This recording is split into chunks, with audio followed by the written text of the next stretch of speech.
I spent 15 years believing my older brother abandoned our family because he simply didn't care enough to stay.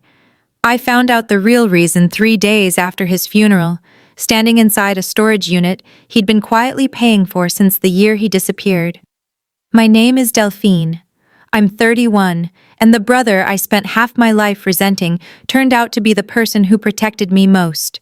If this story moves you, please like, comment, and subscribe. There are more stories like this waiting here.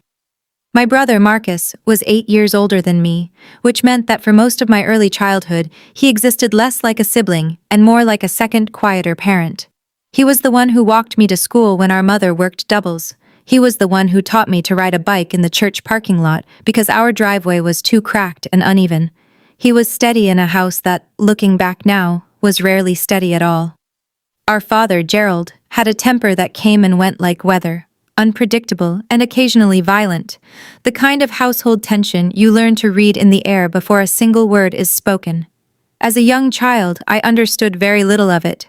I mostly remember Marcus positioning himself between me and whatever storm was building in the kitchen, herding me quietly toward our shared bedroom, turning on music too loud for me to hear what was happening on the other side of the wall. When I was 9 years old, Marcus left. No warning, no explanation, no goodbye that I can clearly remember. One evening he was in our bedroom finishing homework, and by the following week, his side of the room sat completely empty, his posters taken down, his clothes gone from the closet. My mother's explanation was brief and, I now understand, deliberately incomplete. "Your brother chose to leave us," she said. "Some people just aren't built for family." I was 9. I had no reason to question it. For years afterward, I built an entire understanding of my brother around that single sentence. I imagined him living some carefree, selfish life somewhere, unbothered by the family he'd apparently decided wasn't worth staying for. When cousins mentioned seeing him occasionally at a distance, working construction jobs in neighboring towns, never quite settling anywhere, I filed it away as further proof of a man who simply didn't value roots, or us. Occasionally, a card would arrive on my birthday, no return address, containing a small amount of cash and a short, unsigned note. "Happy birthday. Hope this year is good to you." My mother told me not to bother responding. "He's not trying to be part of your life," she said. "He's just easing his own guilt." I believed her completely. I stopped opening the cards eventually, tossing them in a drawer without much thought. Another small artifact of a brother I'd decided wasn't worth understanding. Our father died when I was 17, sudden and unremarkable, a heart attack while working in the yard. Marcus did not attend the funeral. That absence, more than anything before it, cemented my resentment completely. What kind of person misses their own father's funeral, I remember thinking, no matter how difficult that father had been. I didn't see Marcus again until I was 26, at our mother's funeral, 6 years ago now. He stood at the very back of the church, older, weathered in a way that surprised me, dressed in a suit that didn't quite fit him properly. We exchanged maybe 4 sentences that entire day. I was cold toward him, deliberately so, still carrying 15 years of quiet anger I'd never fully examined. He didn't push for more. He simply nodded, offered his condolences, and left before the reception even started. That was the last time I saw my brother alive. Marcus died 8 months ago, alone, in a small apartment 2 states away. A heart condition no one apparently knew he'd been managing quietly for years. I found out through a distant cousin who'd somehow ended up as his emergency contact, a woman I barely knew myself.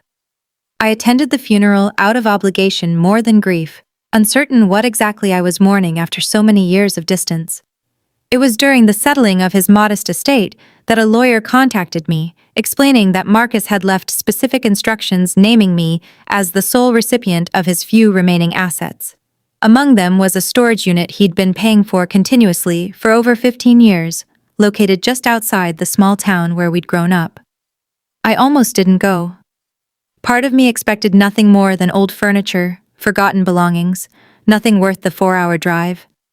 But something, curiosity or perhaps a quieter need for closure I hadn't fully acknowledged yet, pushed me to make the trip anyway.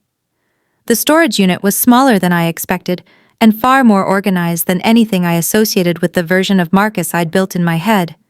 Neat boxes lined the walls, carefully labeled in his handwriting. Financial documents, correspondence, photographs. I opened the first box, almost mechanically, expecting little. What I found instead completely rearranged everything I thought I understood about the last 20 years of my life.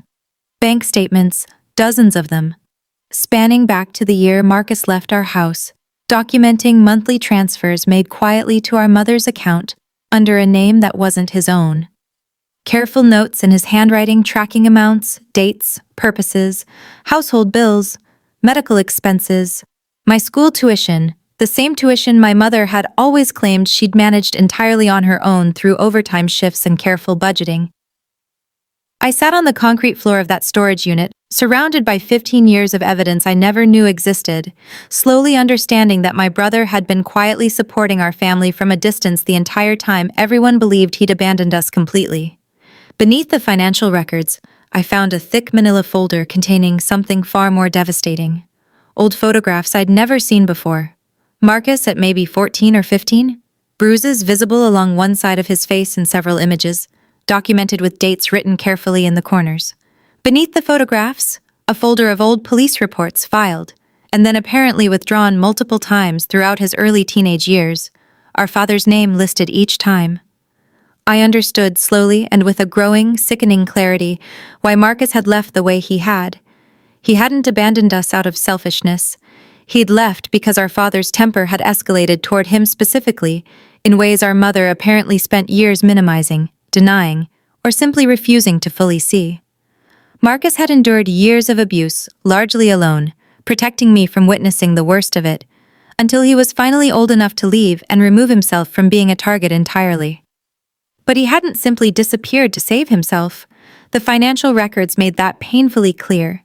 He'd spent every year afterward quietly funneling money back into our household, into my education specifically, into the household bills that kept our lights on and our home stable, all while staying physically distant to avoid triggering whatever volatility remained in our father's temperament.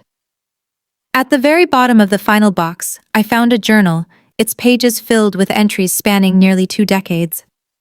I read through it that same afternoon, sitting on the cold concrete floor of that storage unit until the light outside began fading.